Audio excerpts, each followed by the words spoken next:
Auburn is about to have another top 5 class, and we're going to tell you why on The Portal.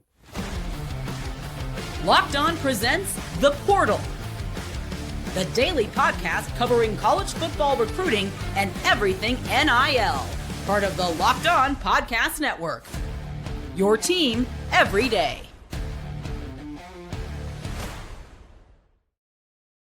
Welcome back into The Portal. I am your host, Brian Smith, longtime college football recruiting analyst and writer. Thank you for making The Portal your first listen each and every day. Today's show is brought to you by FanDuel. Today's episode is brought to you by FanDuel. New customers can get $150 in bonus bets if you place your first $5 bet and you win. We're going to talk Auburn today, all things Auburn today, because they just had a top 5 class. And the way they're starting, the way they have official visits lined up, I think they're going to have another one. And for everybody to understand why, their NIL is incredible. Their coaching staff does a great job of getting out on the trail, and they've had really good junior days. And to help me to explain all that, Mr. Zac Blackerby, there he is, of Locked On Auburn, the host. How are you doing today, Mr. Zac? Oh, I'm good. And yeah, excited to kind of turn our focus from the portal window that's behind us and now to this 2026 class where Auburn currently has the number 4th ranked class in the 2026. And look, they're pursuing some dudes. Brian, you sent me some video over the weekend. Like they're looking to add. They're still hungry on the recruiting trail. Yes, I was at the Under Armour Atlanta event. It's the most important one on the trail for everybody. We had 50 media members there. It was insane. Sweet. And Auburn's in on a gazillion guys. The list that I sent you, just for the record for you, Zac, not anywhere close to. I believe it. So we're going to do this very basic quarterback, running back, receiver. We're going to do some straightforward things. I'm going to ask Zac some questions about what he thinks, what they need. And I want to talk about some of the kids they're in on. So first off, Zac, Deuce Knight signs with the Tigers. Yeah. They had 3 different guys leave the program. They added multiple quarterbacks. Is it a good idea to bring in another elite quarterback? And if you do, what would be a possible holdback if you're thinking of this broadly? Yeah, I mean, it's such an interesting conversation because, I mean, the gut answer is, well, you bring in the best guy that you can at every possible position and just let it work itself out. But in this age of NIL where like there's not a salary cap, but there kind of is, there's only a certain amount of money that your school has access to, whether it's, the collective or big donors or, whatever it might be. And so then it begs the question with the eligibility situation of Jackson Arnold, of course, the former Oklahoma quarterback, former, Gatorade player of the year, 5-star kid coming in, he has 2 years left of eligibility. And so when you look at the timing of, okay, Deuce Knight's going to be sitting on the bench, you have to imagine his NIL compensation is decent, right? I mean, you look at the schools that were going after him, Auburn, longtime Notre Dame commit as well. It's like, okay, those guys are competitive when it comes to, making sure their players are taken care of. Does it make sense, assuming Jackson comes back, does it make sense to have a guy like a Jared Curtis? That seems to be the biggest quarterback name that Auburn is pursuing. One of the biggest quarterback names in this class. Brian, I know you'll agree with that. Does it make sense if we just wanted to dream for a second and say Auburn was willing to pony up and ante up and say, hey, we want to have 2 elite, 5-star quarterbacks sitting on the bench behind Jackson Arnold? That's a lot of cash flow that is tied up and sitting on the bench and not creating any sort of production as long as they're there. It's an interesting conversation. Like, is that worth it when you also could just go and get a guy in the portal if you really needed to down the line? I think that's one of the big questions that we're talking about Auburn today. Yeah. You could pony that question right into any conversation you wanted. Good. SMU, Southern Cal, Illinois, it doesn't matter. If you overspend at quarterback, and most schools do not have the NIL that the Auburn Tigers do. Sure. What are you going to be able to get at D-line in particular, as you and I have discussed a gazillion times on your Locked On Auburn show? That is overpay city because there aren't enough of them. And I'm being extremely kind. So even if you could, and Auburn's, again, their NIL is crazy, but they need D linemen more than do quarterback, which is a weird thing after what's been going on the last few years. They need D linemen more, especially to develop that high school ranks. And they've started to get there. If they get this class, I think they'll be there. We'll talk a little D line a little later in the show, okay. But that's just one example. Like a guy that's worth $500,000 a year NIL, in my opinion, you're probably paying $800,000 to $1 million.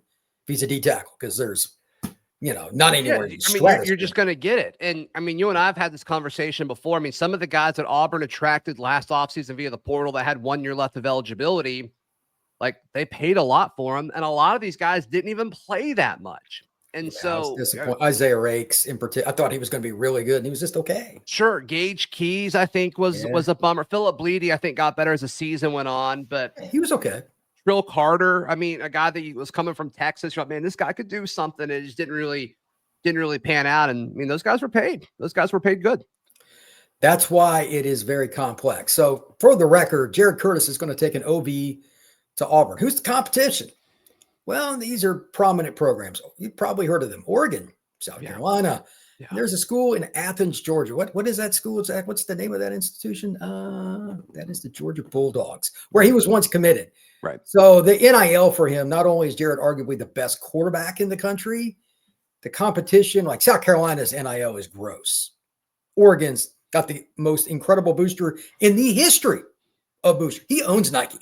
It's kind of important if you have Phil Knight. So that's going to be rough, but they're also in on Keisean Henderson, a kid I know well out of Texas, who is a freak athlete. Mm-hmm. Right? Like everybody's trying to flip him from Houston. LSU's involved. Georgia's involved. Florida's involved. Florida State's involved. Should Oregon or any of those schools, whoever ends up with him, want to, they can pay him $2 million a year, and he's sit on the bench for a few years. Auburn's already got I don't know if he's making $2 million, but Deuce is making some money. So I'm with Zach. Right. I would rather take that money and apply it to, like, you and I are always rolling our eyes about offensive tackle recruiting. Dump that into there. That's what that's if you're going to go get a guy out of the portal for 1 year, go get the number one OT, overpay it to say to heck with it. Because I think the way you have to have the discussion about compensation, this isn't like the NFL or the NBA where it's like, okay, we're going to pay a guy for 3 years or whatever, because then you can project, okay, year 2, he's actually worth it. Year 3, he's certainly worth it. Year 1, we got to see how he fits into the system. The way college football works right now, with there not being any contracts, it's year to year. And so you threw the number $2 million out there. So let's do it. Does it make sense to pay a backup quarterback $2 million or $1 million for him to not play? And the odds of you keeping him, you and I texted about this last week. Somebody put out that 60% of the top 10 quarterbacks transfer at this point. On 3 put that out. And it's like, wow, like, is that worth it? Is that worth it right now? And I just have a hard time. I have a hard time thinking that it is in this current market when you have the clear next guy. And so, there's some other guys that I think are extremely underrated that I assume you'll want to talk about in a second, in-state and, and prominent programs in the state of Georgia, where I think it makes sense for Auburn to go after guys like that because their teammates are really good and Auburn's trying to rebuild these pipelines under Hugh Freeze. Would I take Jared Curtis in a heartbeat and be stoked? Yes, absolutely. But I'm asking the question that I'm sure this coaching staff is talking about, and not just at Auburn, but everywhere. It's like, is it worth it? What's the opportunity cost here? Travis Burgess is the kid that you're referring to from Grayson, one of the most prominent programs, not only in the state of Georgia, but the United States.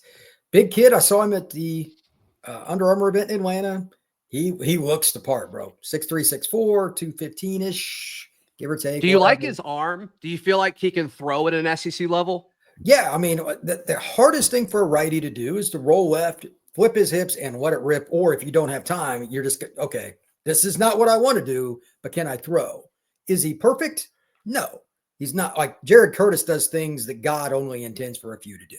Like I saw him last year. He was ready as a sophomore in high school physically to do things.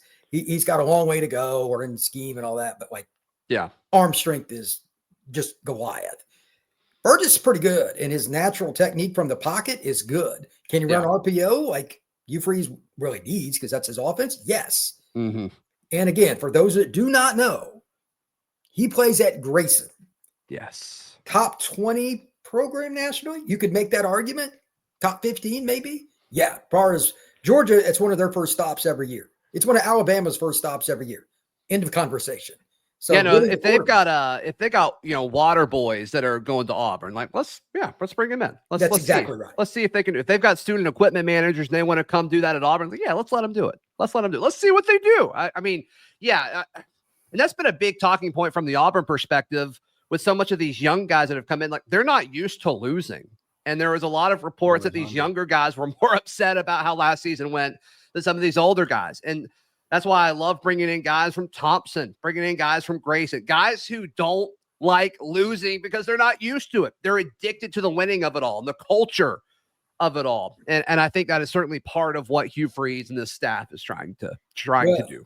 I would agree with that. And when we come back, we're going to talk about this with some other money decisions. NIL is going to be a theme throughout this pod. Sure. Auburn is loaded up, but they're trying to be even more so. Jay Lamar and several other guys, Cederian Morgan. We're going to talk about them next here on The Portal.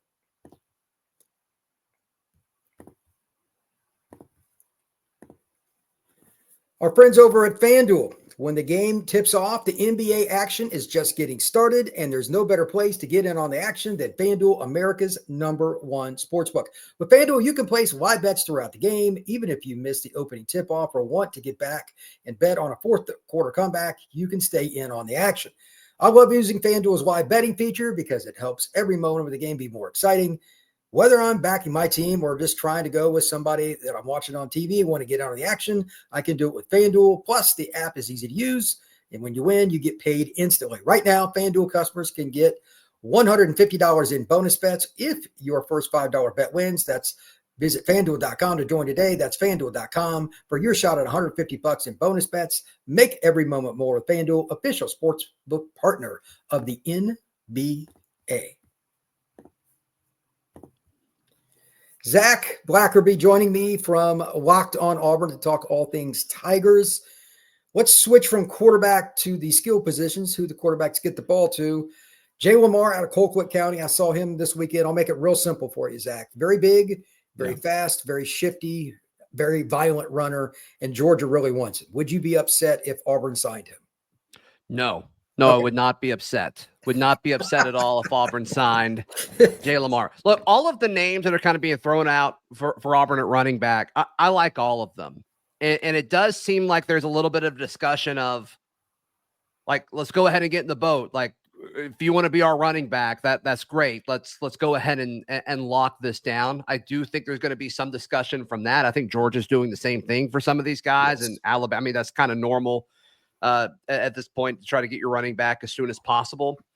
You know, Auburn in an interesting spot. They took 2 running backs since Omar Mabson, the Auburn High running back, reclassified, and was the lone signee on early signing day for the Auburn Tigers. And so I kind of feel like Auburn's just going to get one. I don't think it makes a ton of sense for them to get 2. I mean, if they're just 2 elite backs that want to kind of get in the boat together, like, I'm sure they wouldn't say no, but I have a hard time seeing that happen. So I think as soon as Auburn gets one of these guys, I think they're going to say, hey, you're our guy. Cool. Let's move on and focus on other positions.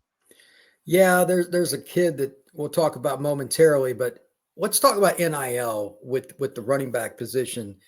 Just you, if you were the manager of Auburn, which I'm sure you would love it. If they called you, you would probably drop your locked on spine. You'd go work at Auburn. I have a feeling that's what you would do. Oh my goodness. I don't know. Dream country.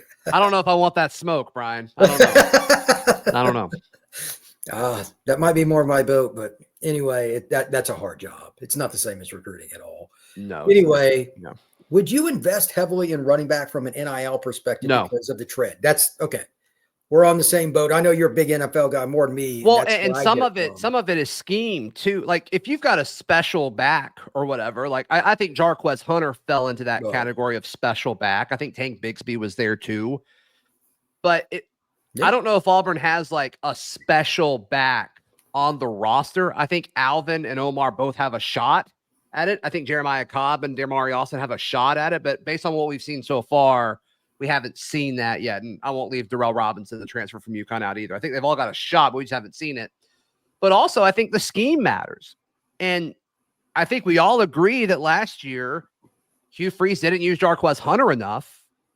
And if you're not going to use Jarquez Hunter enough, I mean, how are any of these guys going to be super stoked about what their role is? I just think the percentage of influence or impact that a running back has on the offense in this system is is kind of small. Like I don't think you should invest a ton of NIL compensation into running back for Hugh Freeze right now. I agree. The only other thing with that is Xavier Kroll is a guy that plays down at Jackson High School in Mobile. He reclassed from 27 to 26. He's another kid that's really elite. He might have been the best running back in 27. He was in that discussion. Because he's an in-state kid and you is really, really trying to keep kids home. And Mobile is the one spot, as far as a bigger city in this state, where Auburn's usually had at least a little bit of an edge over Alabama historically. Yeah. I wonder if they would take him, especially if it was later, if he decided later and they already had a back. Yeah. They'd have a hard time turning that down. Brian, I had a conversation with somebody either last week or 2 weeks ago. Internally last year, there was a big conversation about locking down the top 10 in the state.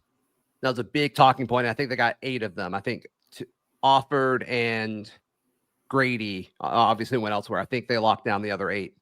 This year, this cycle, there seems to be a conversation about locking down the top 12 players in the state. And I think a lot of that is because, I mean, the state is, I mean, it's always good, but it seems even deeper than normal. I mean, there's more top 100 players in the state than there have been in a recent memory. You would be able to speak to that more than me, but sounds like there's a lot of talk about locking down the top 12. I haven't memorized the top 12 rankings yet. I assume he's there or dang close to being a top 12 player in the state. You can correct me if I'm wrong on that, but so yeah, I do think they would take him. Sure. That's kind of where I'm at. And on that point, it's so funny because you and I had some rather unfortunate conversations on Locked On Auburn last year about the passing game. The receivers were young. Yeah. Well, you probably had that conversation almost every day on your show, but that's another story. Yeah. But now they have a good class. They've got another class coming in behind them. They're enrolling now, and they're off to a banger start in 26. They got 2 players committed already that I like a lot. Devin Carter can fly, and Denarius Gray. I love both of their tape. Love them. Yeah. Yeah. So you're good. And I talked to Cole Pinkston and Jason Caldwell and a bunch of different people around the Auburn media that knows it better than me. Everybody thinks they're just going to go all in on Cederian Morgan. Now, this is, but first off, great kid. He's the guy you want in your program. He's a yes sir, no sir. He's not arrogant. And he's the guy who walks out on the field. You say, I'll take that. He's 6'4", 208 pounds and yoked. So those are good traits. But he's also a kid that he would be your boundary receiver. It'd be a nice blend between the 3. I asked you originally on running back, are you good with NIL there? What about receiver? Are you more apt to spend more NIL if you're Auburn or anybody else if it's a receiver?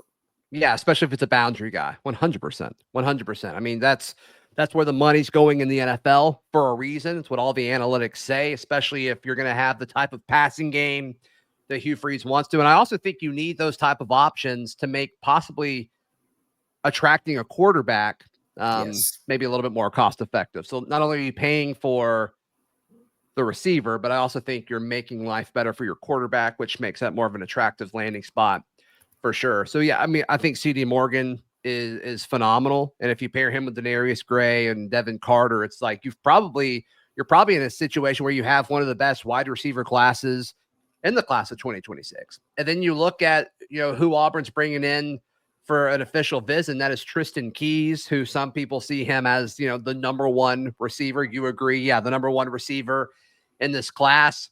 He's announced officials for 6 schools. Auburn is one of them. Miami, LSU, Bama, Tennessee, and A&M.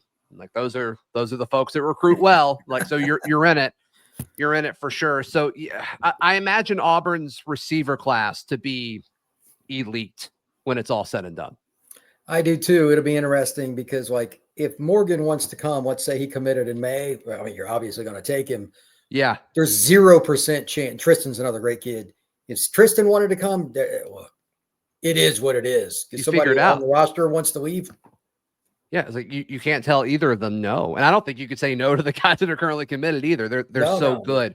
And I think they certainly got Denarius Gray when he was underrated. And now he's starting to get offers from, everybody that was in the college football playoff, it seems like. But yeah, I mean, obviously the Freeze 4 got a lot of publicity and attention. And I think some of that also is because Perry Thompson represented something more than just a very talented 4/5-star wide receiver. I think it represented going into Foley and getting a Bama guy to flip. I think it was larger than just him his impact on the field. I think it was also an off the field thing too, culturally, of what you're trying to, go up against.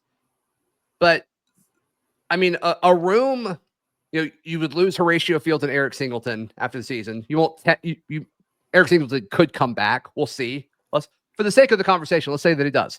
Eric Singleton, Cam Coleman, Perry Thompson, Malcolm Simmons, Bryce Kane, Derek and Eric Smith, Sam Turner, and then this collection of guys with Devin Carter and Denarius Gray and CD Morgan. Like, that is a room, Brian. Like, you talk about flipping a room in just a short amount of time. That's a top 5 receiver room nationally. It's incredible. Like, it has everything. It has everything you need. And this is something we talk about all the time at Locked On Auburn. It's like the importance of stacking classes. And that's what it looks like. 100%. When we come back, we're going to talk about the big fellas and some defensive players here on the Portal.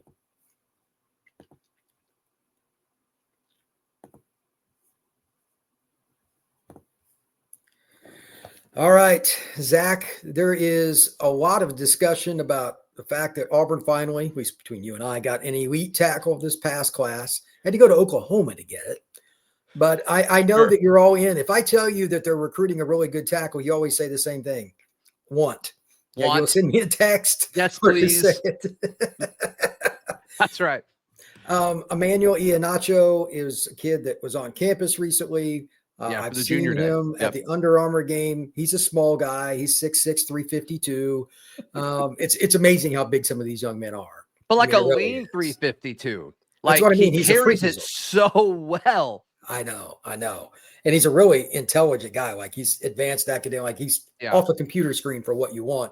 He's out of the Baltimore area, which is a theme within Auburn's recruiting on a whole other level. But if they could get him, or there's this kid, JV Shabazz, who I'm just learning about out of North Carolina, 6'7" kid they're in on.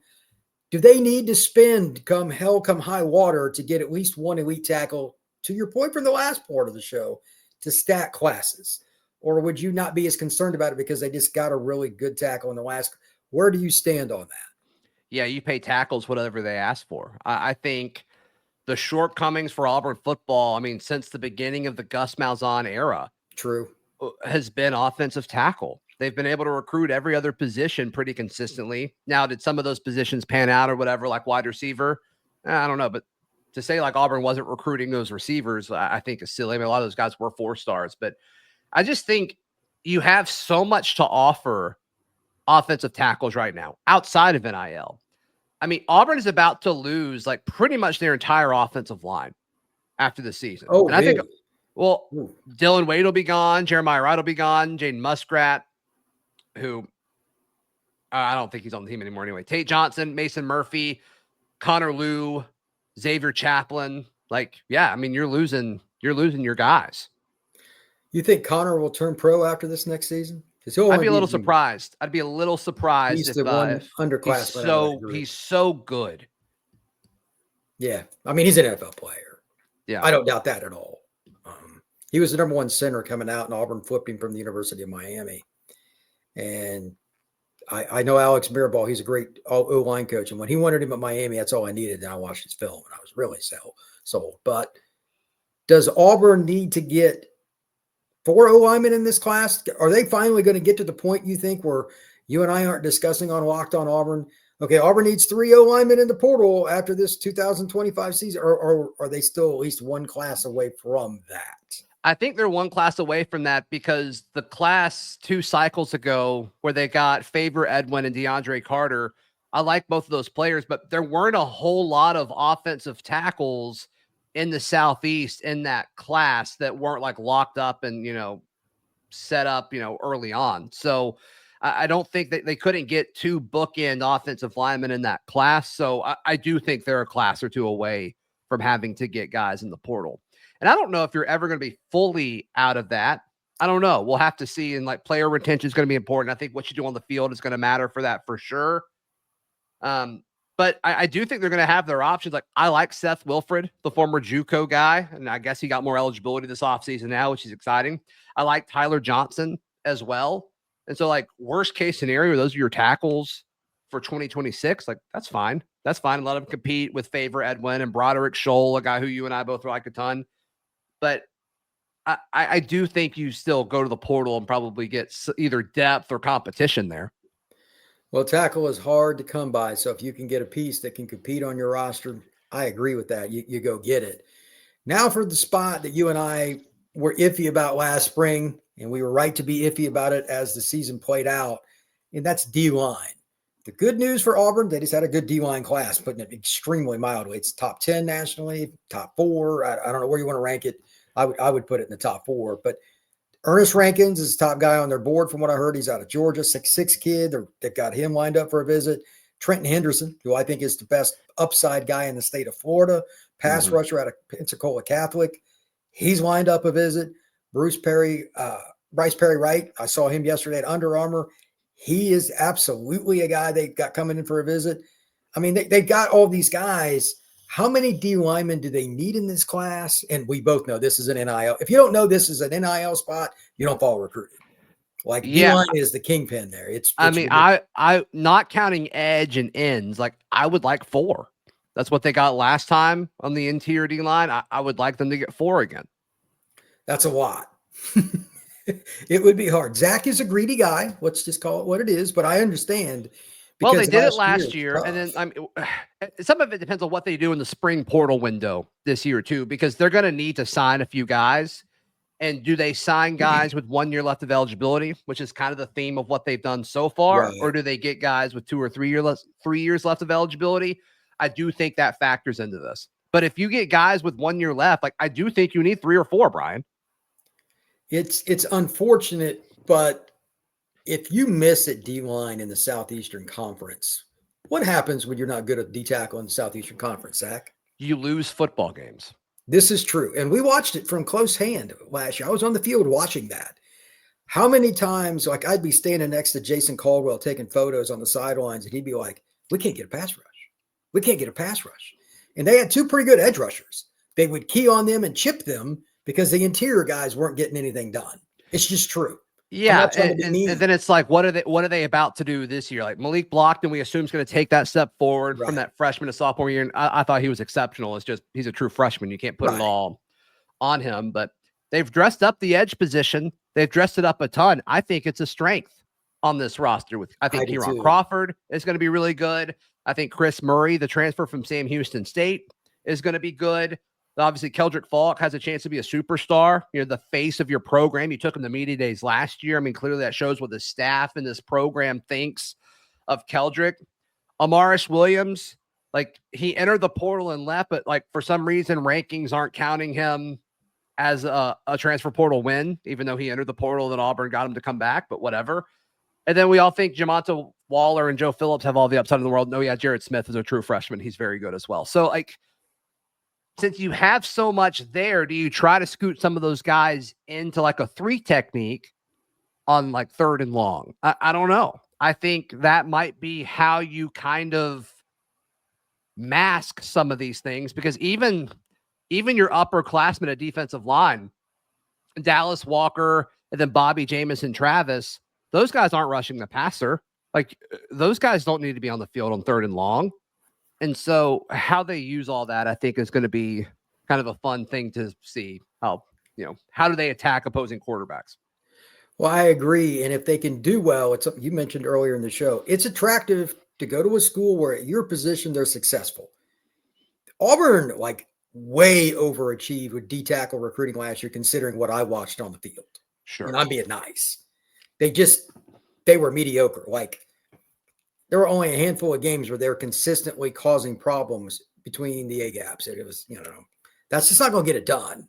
And that's why you didn't go and do anything last season. They were terrible. Well, it's going to be a totally different room, Brian. Malik Blockton and Bobby Jamison Travis are the only interior defensive linemen that were on the team last year. I wonder, I went back and forth on this. You brought it up.